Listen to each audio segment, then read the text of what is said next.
So that day, I signed a 3-year contract with the World Wrestling Entertainment, effectively becoming the world's first one-legged WWE superstar.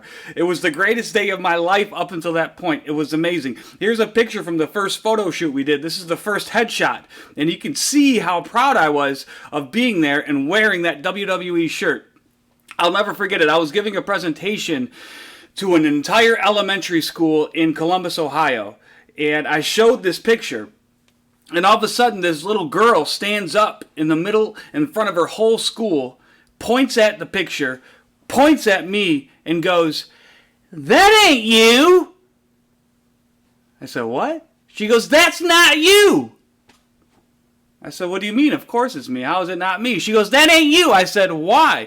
She said, "Because the guy in the picture is cute."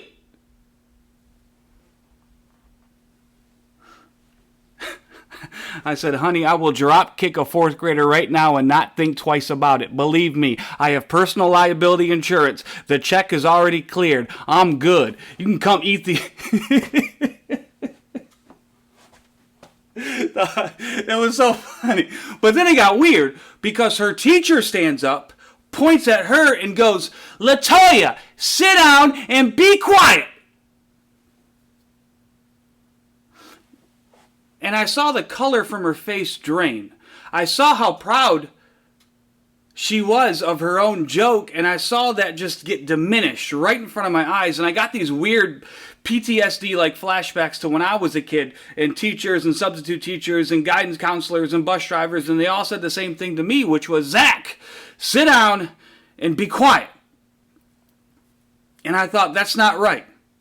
That's not right. Here you have a girl, 10 years old, in real time, thinking about it this way, 10 years old in real time, comes up with a funny joke, has the courage to stand up in front of her whole school and the guest speaker and deliver that joke with pinpoint accuracy that gets a laugh from the entire room.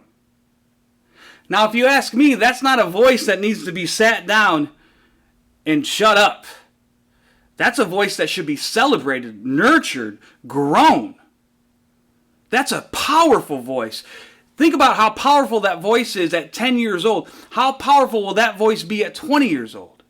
At 30 years old? At 40 years old? That is a voice of a generation. That is a voice that could start a revolution. That is the voice that could be the president of the United States of America someday.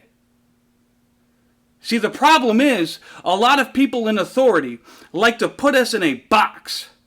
Put us on the conveyor belt and shuffle us off to the next job, the next coach, the next teacher, the next grade, whatever that may look like for you. But for some of us, we don't fit in that box.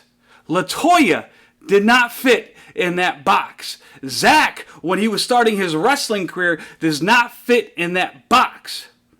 And if the people in authority will not foster an environment for our voices to be heard, then maybe it's up to us to foster our own culture for our voices to be heard so we can become who we're meant to be. Something to think about.